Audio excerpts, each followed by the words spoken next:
저는 남편만 괜찮은 사람이면 결혼 생활에 문제가 없을 줄 알았습니다. 하지만 결국 시어머니라는 어마무시한 존재에 굴복하고 이혼을 하게 되었어요. 지금 생각해보니 그냥 남편을 봐서라도 참을 걸 그랬나 싶고 제가 예민했나 싶기도 해요. 그렇지만 이혼을 하지 않으면 남편이 시댁과 연을 끊지 않는 이상 시어머니와는 계속 부딪혀야 하니까 어쩔 수 없는 선택이었던 것 같아요. 저희 시어머니는 정말 허영심으로 똘똘 뭉쳐있는 분이었어요. 겉모습은 꽤나 있는 사람 같지만 실상은 쥐뿔도 없는 사람이셨어요. 일단 제 이야기부터 시작해볼게요. 저는 어렸을 때 아버지께서 병으로 일찍 돌아가셨었어요. 아버지께서는 모태 짠돌이셨는데 용돈 받던 시절부터 죽는 날까지 최대한 아끼면서 모아둔 재산이 정말 많았어요. 어머니께서는 늘 그런 아버지를 보고 죽어서 들고 갈 것도 아닌데 왜 이렇게 미련하냐고 했지만 사람 일은 모르는 것이라면서 자신이 갑자기 사라지게 되면 남은 가족들은 어떻게 하냐고 하셨었어요. 그렇게 모아오신 아버지 돈으로 가족을 먹여 살려야 하니 어머니께서 일을 시작하셨어요. 어머니께서는 할 수 있는 게 요리뿐이라며 분식집을 조그맣게 운영하시게 되었죠. 대학로 쪽에서 일을 시작하셨는데 얼마 뒤 그 대학 근처에 초등학교도 생긴 거예요. 새로 생긴 초등학교 덕분에 점차 장사가 잘 되기 시작했었는데 조미료를 전혀 쓰지 않는 집으로 유명해져서 돈을 많이 벌게 되었어요. 오빠가 하나 있는데 짠돌이 아버지께서 오빠에게만 지원을 아끼지 않았었고 저는 딸이라고 학교만 다니고 따로 학원을 다니지 않았었습니다. 대신 오빠가 주말마다 제 공부를 따로 봐주곤 했었어요. 전교 1등 오빠를 둔 덕분에 저도 전교 1등까지는 아니더라도 항상 상위권에서 놀고 있었어요.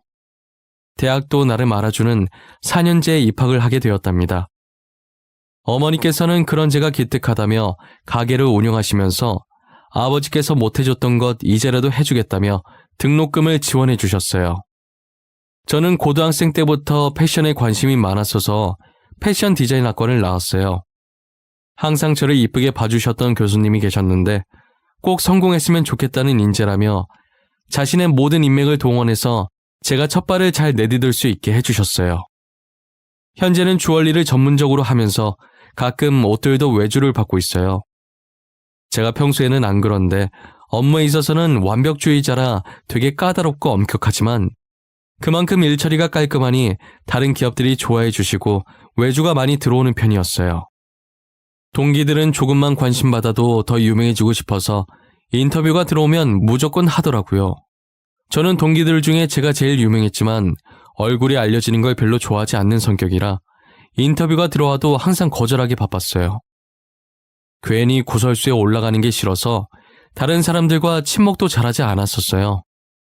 그래서 아는 사람들만 아는 디자이너로 업계에 유명했었죠. 친목을 하지 않는다고 해서 집에만 있는 건 아니었어요. 제가 혼자서 전시회 가는 걸 엄청 좋아했었거든요. 저는 사진 전시회보다 그림 전시회를 가는 것을 좋아했어요. 또 유별나서 유명한 화가보다는 이제 막 그림을 시작한 화가의 전시회만 다녔었어요. 저는 어김없이 신인 화가의 전시회에 갔고 한 그림을 보고 되게 감명을 받아서 자리 이동도 하지 않은 채 한동안 그 그림만 쳐다보고 있었던 것 같아요. 그리고 뭔가에 홀린 듯이 그림을 사서 작업실에 걸어놨죠. 그렇게 제 일상은 작업실과 전시회 방문의 반복이었었어요. 친구는 반복되는 일상이 지겹지도 않냐면서 남자를 한 명 소개시켜줬었어요. 그 남자가 바로 지금 저의 남편인데요. 남편의 첫인상은 정말 최악 중에서도 최악이었었어요.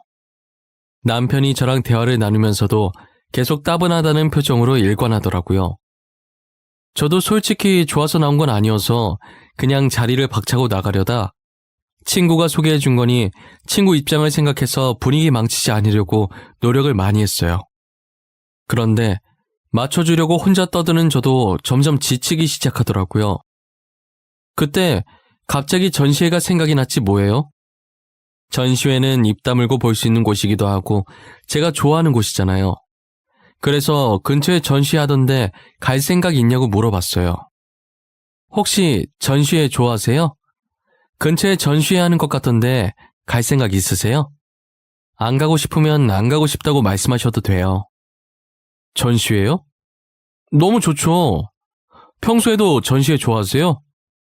최근에 전시회 가신 적 있으세요? 네. 저는 사진 전시회는 잘 안 가고 종종 그림 전시회 많이 가요. 그림 보고 있으면 이상하게 마음이 편안해져서요. 얼마 전에도 갔다 왔어요. 저도 그림 보면 마음이 편안해져서 심란할 때 전시회 가는데 주로 어떤 화가 전시회에 자주 가세요? 저는 이제 막 그림을 시작한 화가의 전시회를 주로 가요. 처음 시작하는 그 서툰 붓질이 너무 좋거든요. 뭔가 붓자국에 설레는 감정이 들어있는 기분이라서요. 전시회라는 말에 줄곧 따분해 보이던 남편의 얼굴에 화색이 돌기 시작하더라고요. 저는 남편이 그렇게까지 말이 많은 사람인 줄 몰랐어요. 좋아하는 분야가 나오니 신나서 조잘조잘 거리는 모습을 보니 싫진 않더라고요. 해맑게 어린아이같이 신나하는 남편이 조금 귀여워 보이기까지 했어요. 저는 전시회를 갔다 와서 남편에게 호감을 느꼈고 용기 내서 애프터 신청을 했어요. 남편도 제가 마음에 들었는지 알겠다고 하면서 수줍게 웃어 보이더라고요. 그렇게 저희는 전시회를 보러 다니면서 진지하게 만나기 시작했어요.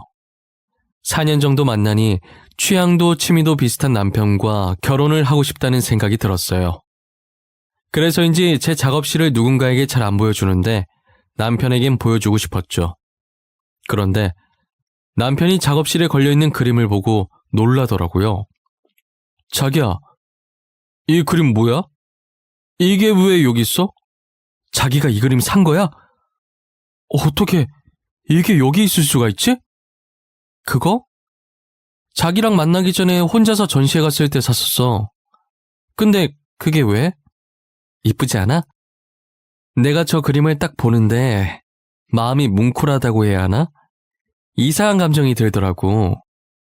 저 그림 내 그림인데? 나 전시회 3번 정도 하고 그림 접었었거든. 이때까지 이 그림 말곤 팔린 적이 없어서 도대체 누가 산 건지 너무 궁금했는데 그게 자기라니. 아, 진짜? 진짜 신기하다. 어떻게 이런 우연이 있지? 근데 왜 그만뒀어? 다시 시작해봐. 난 자기 그림 좋은 것 같아. 가끔 작업하다 힘들 때 저 그림 보고 있으면 편안해지던데? 정말? 내가 다시 해도 될까? 근데 다시 하기엔 너무 늦은 거 아니야? 그냥 다니던 회사나 잘 다닐래. 자기 말고는 내 그림에 아무도 관심이 없을 것 같아. 아니야. 아직 안 늦었어. 우리 다시 해보자. 내가 옆에서 열심히 응원해줄게. 난 자기가 꼭 해낼 수 있을 거라고 생각해. 처음엔 늦은 것 같다고 안 하려고 하던 남편이 제가 옆에서 계속 응원을 해주니 다시 붓을 잡더라고요.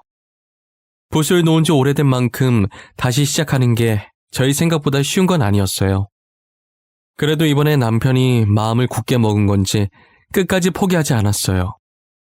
저는 남편이 능력이 있고 없고를 떠나서 인품이 너무 좋은 사람이라 결혼하고 싶었어요. 제가 결혼하자고 하자 남편이 계속 고민을 하길래 미래 일은 나중에 생각하자고 당신이 돈 못 벌어도 내가 벌면 된다고 결혼을 밀어붙였어요.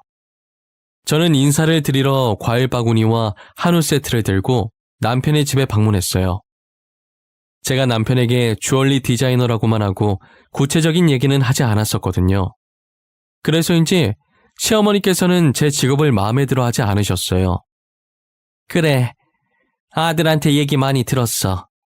대충 주얼리 그림 그려서 파는 일을 한다고 하던데 맞니? 우리 아들 화가야. 지금은 저러고 있어도 곧 전시회하고 유명해질 거라고. 근데 넌 고작 주얼리 그림 판다고? 어머님, 고작 주얼리 그림 파는 사람이 아니고요. 정확한 직업 명칭은 주얼리 디자이너입니다. 먹고 사는 게 걱정이시라면 크게 걱정하실 필요가 없으실 것 같아요. 둘이 먹고 살 정도는 벌어요. 그래 뭐 그건 그렇다 치고 아버지도 없이 홀어머니에 떡볶이 장사를 한다고? 집안이 튼튼해야 걱정 없이 장가를 보내든지 할 텐데 이게 영 시원치 않은 집안이네. 저희 둘이 좋아서 결혼하는 건데 집안이 무슨 상관인지 모르겠어요. 둘이서 안 굶고 입에 풀칠할 수만 있으면 되는 거 아닐까요? 어째 한마디도 안 지려고 하는구나. 그래, 자존심이라도 있어야지. 일단 우리 아들이 좋다고 하니까 결혼은 허락하마. 혼수는 내가 정해서 리스트 보내줘도 되겠니? 어찌저찌 결혼을 승낙받고 집은 시어머니께서 해주신다고 하시길래 제가 혼수를 해가기로 했어요. 그리고 저희 집에 인사를 갔는데 저희 어머니는 제가 좋으면 된 거라고 흔쾌히 허락해 주셨죠. 저희 둘은 결혼하고 정말 누구보다 행복했어요. 결혼하고 보니 남편은 제가 알고 있던 것보다 훨씬 더 좋은 사람이더라고요. 연애하던 시절보다 더 저를 아껴주고 사랑해 주었어요. 하지만 시어머니 때문에 저희 결혼 생활이 조금씩 삐그덕거리기 시작했죠. 시어머니께서는 자신의 친구들과 비교하면서 계속 겉모습에 치장을 하려고 하셨어요. 저는 초반에 제가 디자인한 주얼리들을 시어머니께 몇 번 선물로 해드린 적이 있어요. 그런데 시어머니께서는 제가 준 선물을 화장대에 아무렇게나 올려둔 채 잘 안 끼고 다니셨죠. 진짜 어쩌다 가끔 한 번씩 끼시곤 하셨어요. 저희가 원래 결혼할 때 돈 관리와 부모님 챙기는 건 각자 하는 걸로 합의 봤었거든요. 그래서 제가 잘 보이려고 초반에 선물로 좀 해드리다가 시간이 흐르면서 안 해줬었어요. 어차피 선물로 만들어서 드려봤자 아무렇게나 던져두고 잘 안 하시니까요.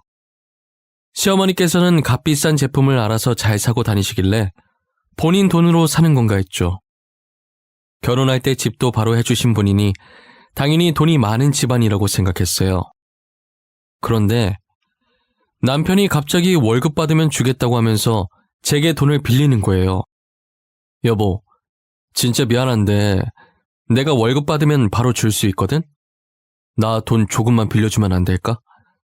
나 당장 쓸 돈이 없어서 그래. 당장 쓸 돈이 없다니? 지금까지 모아둔 돈 없어? 여태 돈도 안 모으고 뭐 한 거야? 우리 축의금 반만 나눈 건 어떻게 했는데 그것도 벌써 다 썼어? 아니, 사실 어머니가 돈 좀 달라고 하길래 줬어. 급하게 쓸 곳이 있다고 하길래. 진짜 급해 보이시더라고. 그래서 일단 드렸지.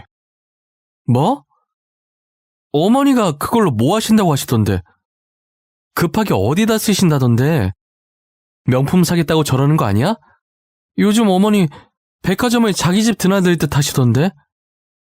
그게 한정판이라서 지금 아니면 못 구하는 거라고 무조건 사야 된다는 거야. 자기 친구들 다 사는데 혼자만 안 살 순 없다고 하셔서. 알고 보니 남편의 월급으로 시어머니께서는 사치를 부리고 계시더라고요. 저는 차마 남편한테 화는 못 내겠고 바로 시어머니께 전화해서 따졌어요. 어머니, 한정판 살 거라고 저희 신랑한테 돈 달라고 하셨다면서요? 어머님이 사고 싶은 건 어머님 돈으로 사셔야죠. 왜 남편 돈을 가져가세요? 내가 내 아들한테 돈 달라고 하는데 네가 무슨 상관이니? 네가 나한테 돈 주는 것도 아니면서 어디서 시애미를 가르치려고 들어? 가르치려고 드는 게 아니라요. 어머니 때문에 용돈도 없이 생활하는 남편이 불쌍해서 그래요. 회사 생활하는데 아들이 돈도 한 푼 없이 다니는 걸 바라시는 거예요? 우리 아들이 왜 돈이 없어? 너 결혼한다고 할 때 뭐라 그랬어? 둘이 먹고 살 정도는 번다며. 그럼 남편 용돈 모자랄 때 좀 주고 그래야지. 안 그래? 어머님이 돈을 안 가져가셨으면 애초에 용돈이 모자랄 일도 없죠. 앞으로 그이 돈 가져가려고 하지 마세요. 앞으로 남편 돈 가져가지 말라고 하자 시어머니께서는 적반하장으로 화를 내시더라고요. 시어머니의 사치는 날이 갈수록 대단해져 갔어요. 그리고 제가 자신을 가르치려고 들었다고 생각하고 그게 안 입고 왔는지 저희 집을 자기 집 드나들듯 와서 참견하고 시집살이를 시키시더라고요. 처음엔 반응 안 해주면 제 풀이 죽어서 안 할 줄 알고 무시하면서 그러려니 했죠. 하지만 구박하는 강도가 점점 심해지더라고요. 저희 집 구석구석을 돌면서 괜히 손가락으로 쓰면서 먼지 나왔다고, 이 먼지들 때문에 자기 아들 기관지 안 좋아진다고 소리 지르기는 기본이고요. 이불도 하루에 한 번씩 빨라는 둥, 청소기는 2시간마다 한 번씩 계속 밀라는 둥, 정말 말도 안 되는 트집을 잡으시면서 구박을 하더라고요. 없는 집안에 우리 집에 시집을 왔으면 집안일이라도 잘해야지. 집안꼴이 이게 뭐야? 이래서 내가 우리 아들을 너한테 맘 편히 맡길 수 있겠어? 어머님, 진짜 저한테 왜 그러세요? 어머님은 이불 하루에 한 번씩 빠세요? 청소기 2시간마다 한 번씩 돌리시냐고요? 저희 집은 제가 알아서 할게요. 그만 좀 하세요. 아주 시엠이 잡아먹겠다. 이래서 집안에 여자가 잘 들어와야 해. 우리 아들 화거로 성공하면 확 이혼시켜버릴 거야. 우리 아들이 뭐가 부족해서 너랑 사니? 아, 그러세요? 그럼 지금 이혼해드릴까요? 그럼 됐죠? 언제 화거로 뜰진 모르겠지만 혼자서 열심히 화거로 키워보세요. 저는 시어머니께 소리를 지르고 바로 짐을 싸서 그대로 친정집으로 갔어요. 남편에게는 이혼하겠다고 문자만 남기고 폰을 꺼놨습니다. 친정집에 도착하자마자 어머니한테 하소연을 하기 시작했어요. 마침 친정에 오빠네도 와 있더라고요.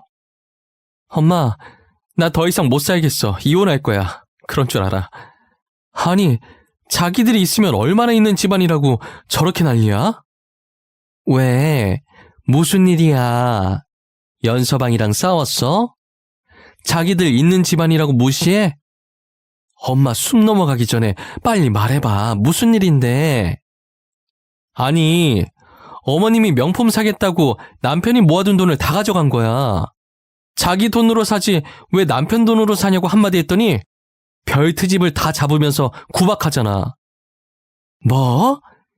그 여편네 미친 거 아니야? 감히 우리 귀한 딸을 괴롭혀?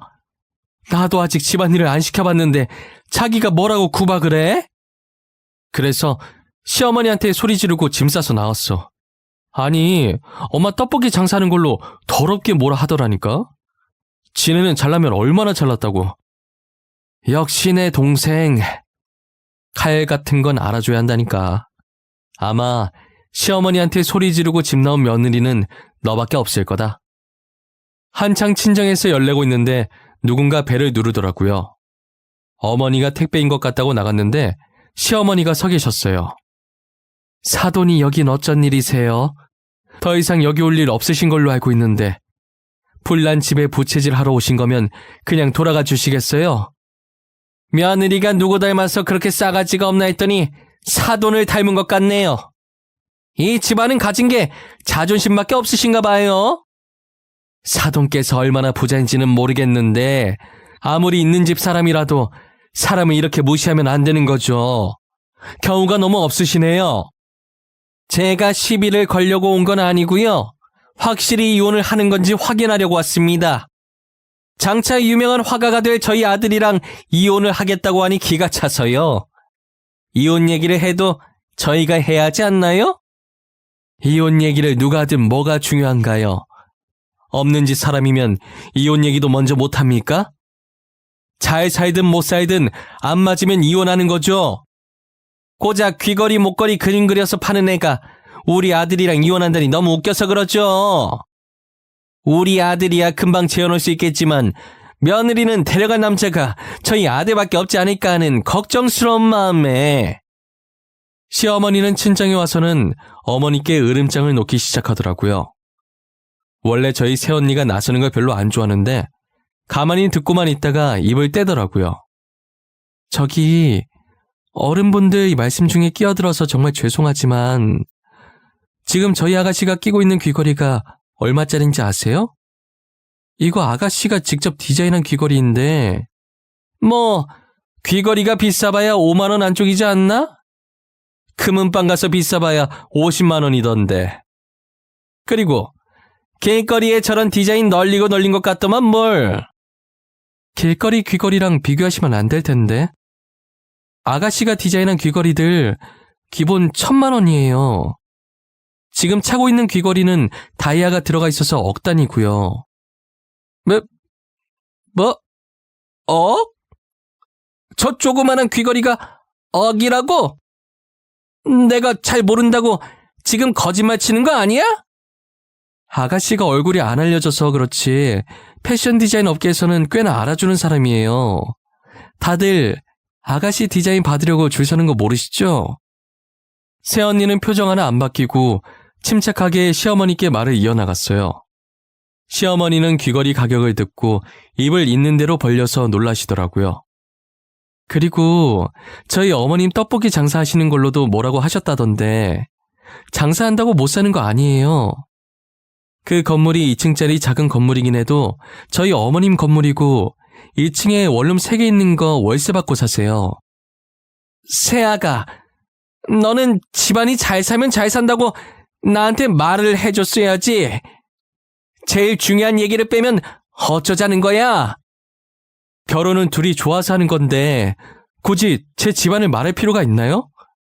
둘이서 잘 먹고 잘 사면 되는 거 아니냐고 결혼 전에도 제가 말했던 것 같은데요. 시어머니는 새언니의 말을 듣고 얼빠진 상태로 있었다가 정신이 든 건지 안색이 안 좋아졌어요. 저희 집에 냉기가 도는 와중에 남편이 문자를 받고 뒤늦게 헐레벌떡 친정으로 들어왔어요. 그리고는 오자마자 시어머니를 붙잡고 무조건 잘못했다고 빌라고 하더라고요. 엄마, 내가 엄마 일칠 줄 알았어. 당장 잘못했다고 그래. 무조건 잘못했다고 하라고. 진짜 아들 이혼당하는 꼴 보고 싶어서 그래?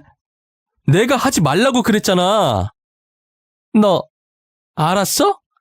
새아가 집안이 어떤 집안인지 알고 있었냐고. 너도 알면서 나한테 말 안 한 거야?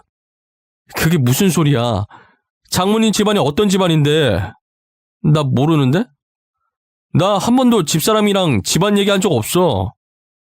새아가, 내가 정말 미안했다. 1000번이고 10,000번이고 잘못했어. 그러니 이제 우리랑 같이 집으로 가자. 응? 제가 거길 왜 가요? 혼수는 그냥 제가 버리는 셈 칠 테니까 가지세요. 집도 어머님께서 해주신 건 줄 알았는데 전세였더라고요. 며칠 전에 집주인 왔다 가셨어요. 월세 받을 거라고요. 집은 내가 다시 구해줄게. 그러니 이혼만은 하지 말아줘. 내가 잘못했다, 새아가. 내가 이렇게 비마, 어? 이렇게 빌어도 안 되겠니? 이 불쌍한 늙은이 봐서 안 되겠어? 어차피 이혼할 건데 저한테 빌 필요 없으세요. 그리고 어머님 말처럼 남편은 언제든 재혼할 수 있잖아요. 저는 데려갈 남자 없으니 그냥 편하게 혼자 살려고요. 엄마, 도대체 나 없을 때 뭐라고 한 거야? 여보, 내가 미안해. 내가 대신 이렇게 빌게.